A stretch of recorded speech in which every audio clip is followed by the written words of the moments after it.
upacara-upacara Ka'bah, simbol-simbol di Israel sudah berakhir ya.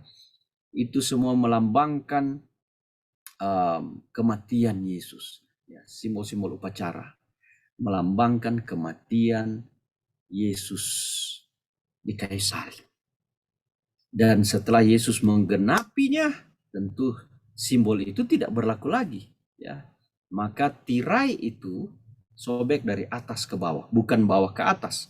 Kalau bawah ke atas ya normal manusia menyobek dari bawah. Tapi bayangkan tirai yang begitu tebal, ya kain yang sangat tebal ini bisa sobek. Karena apa? Tirai itu melambangkan Yesus yang menjadi perantara dosa manusia. Sehingga manusia itu boleh berdamai dengan Tuhan. Sekarang sudah tidak lagi berlaku perantara itu. Simbol itu karena yang disimbolkan, dilambangkan itu Yesus sudah datang. Sudah menggenapi semua simbol. Sehingga tidak perlu lagi kita ada upacara-upacara. Tidak perlu lagi ada upacara-upacara Paskah yang seperti orang-orang masih lakukan. Karena sudah Yesus genapi semua itu. Ya, itu simbol Yesus yang menjadi domba Paskah. Tidak perlu lagi kita ikut seperti orang Israel dalam upacara-upacara Ka'bah. Hukum-hukum, peraturan-peraturan tidak perlu lagi. Ada sabat-sabat bulanan, mingguan dan semua sudah berakhir semua. Beda dengan sabat mingguan. Sabat mingguan bukan Tuhan berikan di dalam simbol Ka'bah. Tetapi itu sejak penciptaan kemudian Tuhan berikan di mana Gunung Sinai, bukan pada sistem upacara. Jadi sabat mingguan itu, sabat hari ketujuh, hari Sabtu itu tidak pernah ditiadakan oleh Tuhan. Jelas sekali, saudara-saudara. Tidak pernah ditiadakan. Itu ada di dalam 10 hukum. Itu ada di dalam tabut perjanjian yang ada di dalam bilik Maha Kudus. Itu tidak pernah ditiadakan. Itu akan menjadi apa? Perjanjian antara Tuhan dan manusia, itu 10 hukum itu. Nah, di dalam Matius 27 ayat 50 sampai 51 ayat Yesus berkata, Yesus berseru pula dengan suara nyaring lalu menyerahkan nyawanya, dan lihatlah tabir bait suci terbelah 2 dari atas sampai ke bawah, dan terjadilah gempa bumi dan bukit-bukit batu terbelah. Itulah yang terjadi, saudara-saudara ya. Setelah Yesus serahkan nyawa, maka tabir bait suci terbelah, tidak berlaku lagi sistem upacara korban. Yesuslah korban kita. Kepada Yesuslah kita datang meminta pengampunan, membawa dosa-dosa kita ya kepada Yesus. Ada orang berpikir, aduh saya ini banyak dosa, nanti saya tidak bisa diterima oleh Yesus. Aduh saya nggak mau datang ke gereja karena dosa saya terlalu besar. Salah, terbalik saudara-saudara. Karena dosa kita itulah kita datang kepada Yesus. Yesus datang untuk orang berdosa, bukan untuk orang benar. Kalau kita banyak dosa, Yesus katakan semerah apapun dosamu, bawa kepada Yesus. Dia sanggup menyucikan kita dengan sempurna. Menyelamatkan kita dengan sempurna. Jadi seberapapun Anda berdosa, saudara-saudara, datang, bawa dosamu, sampaikan kepada Yesus, serahkan. Kalau kita terlalu berat, datang dengan menangis di bawah kaki salib Yesus dan katakan, saya tidak sanggup karena dosa yang begitu besar. Dan Yesus akan sucikan kita saat itu. Itulah janji Tuhan. Untuk itulah Yesus mati di kayu salib, saudara-saudara. Nah, setelah Yesus tersalib, ya, menggenapi semua nubuatan dan semua simbol-simbol, membayar hutang orang-orang yang sudah melakukan upacara-upacara di Ka'bah, di mana mereka punya iman kepada Yesus Mesias. Bagi mereka yang mana mereka mempersembahkan korban bakaran itu melambang menyembelih domba. Persembahkan korban domba itu melambangkan Kristus. Tapi mereka belum apa? belum full, lunas. Kenapa? Karena Yesus belum datang. Seandainya Yesus tidak mati dan Yesus gagal, maka semua orang mulai dari Adam sampai zaman Yesus itu mati, binasa, tidak ada keselamatan. Musa, Henok, Elia akan turun dari sorga. Mereka akan binasa. Tidak ada keselamatan. Tetapi dengan kematian Yesus, dosa orang-orang itu diampuni, ya, ditebus, dibayar lunas oleh Yesus. Ya. Itulah istilahnya surat hutang di dalam Kolose pasal 2 ayat 14 sampai 17. Lunas hutang mereka. Tapi ternyata tidak berhenti di situ setelah Yesus mati di kayu salib. Ya. Kenapa Yesus setelah mati di kayu salib dia tidak langsung datang aja? Selesaikan seluruh dosa dunia dan bawa ke surga semua manusia. Hanya sebagian orang yang waktu Yesus mati dan dia bangkit, ada orang-orang juga bangkit. Ya, pada waktu kematian Yesus, orang-orang bangkit. Orang-orang suci itu bangkit dan mereka dibawa Yesus ke surga. Ya, di dalam Injil mengatakan. Kenapa kita masih tinggal? Ada nubuatan yang harus digenapi. Itulah 2300 petang dan pagi. Ya. Dan ketika Yesus terangkat ke sorga, kita masih tetap berdoa sampai saat ini. Ya.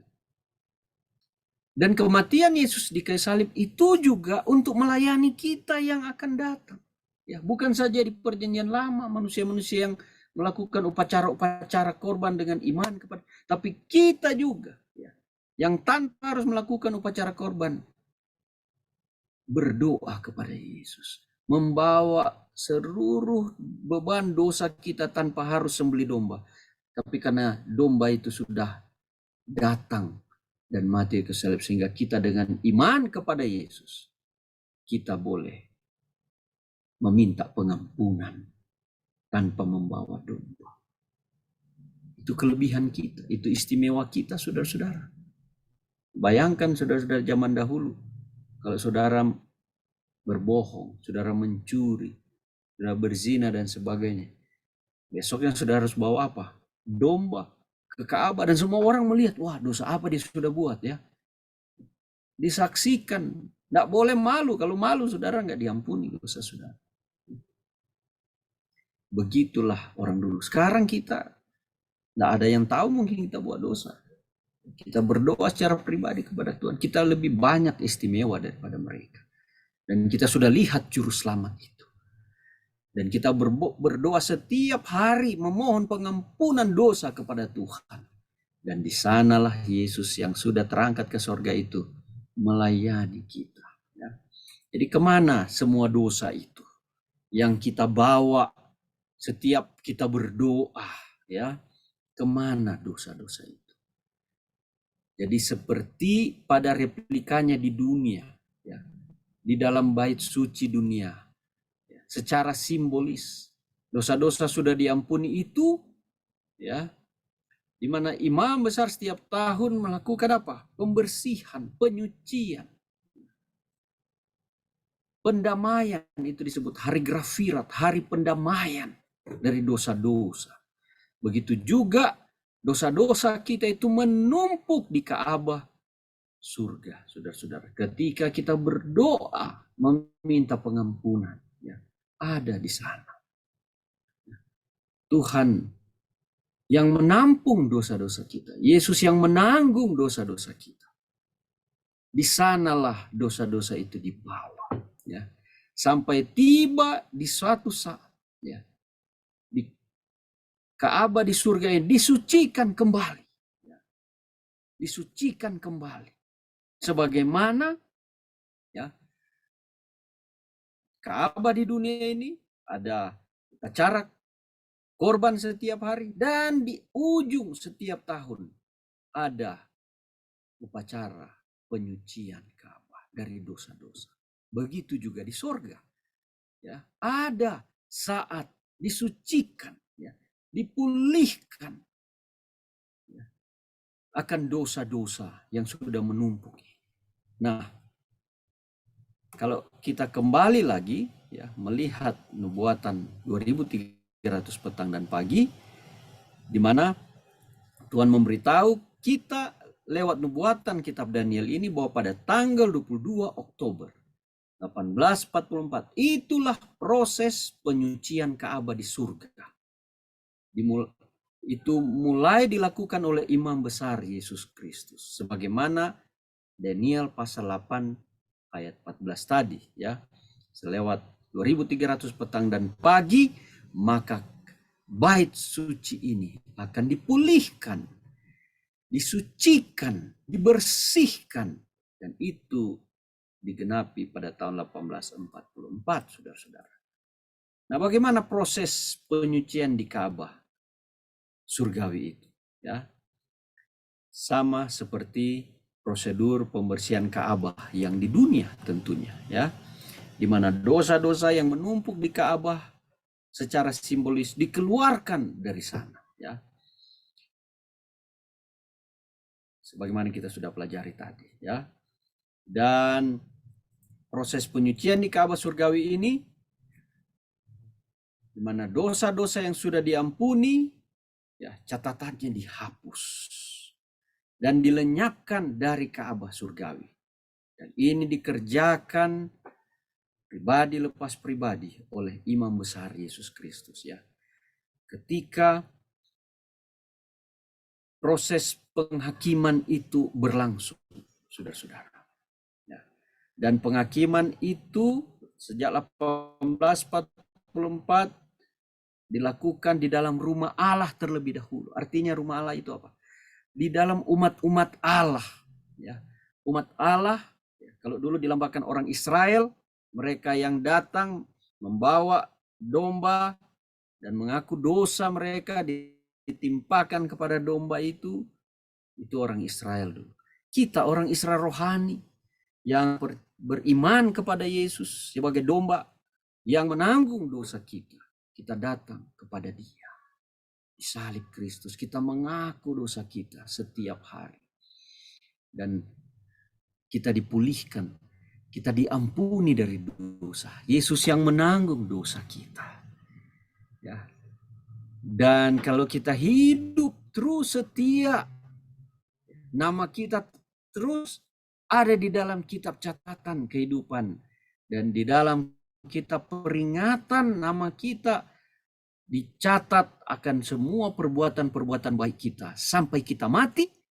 Ya, ketika kita mati, maka nama kita itu dalam buku catatan kehidupan dan peringatan. Ya, ini dia simbol ini. Ya, ini hanya ilustrasi orang. Sebenarnya ini hanya nama yang dibawa ke pengadilan itu. Karena kita yang mati, kita tidur dulu. Ya, mati dalam Tuhan. Jadi sejak 1844 semua orang yang mati di dalam Tuhan, mulai dari orang mati pertama siapa? Habel. Ya. Terus sampai orang yang mati tahun 1844. Dan terus berlangsung. Nama orang-orang itu dibawa di dalam penghakiman itu. Ya. Di mana Yesuslah hakim itu yang mengadili setiap nama. Tapi kita beruntung karena kita yang dihakimi itu adalah umat Tuhan, adalah orang Israel rohani yang bukan umat Tuhan, yang hidupnya tidak hidup di dalam Yesus sampai mati. Nama dia tidak akan dibawa ke pengadilan itu. Nama dia belum dibawa. Karena Yesus harus menunjukkan keadilan kepada alam semesta ini, kepada setan, kepada malaikat, dan kepada makhluk yang hidup lainnya. Bahwa orang-orang ini yang telah hidup di dalam Yesus sampai mati,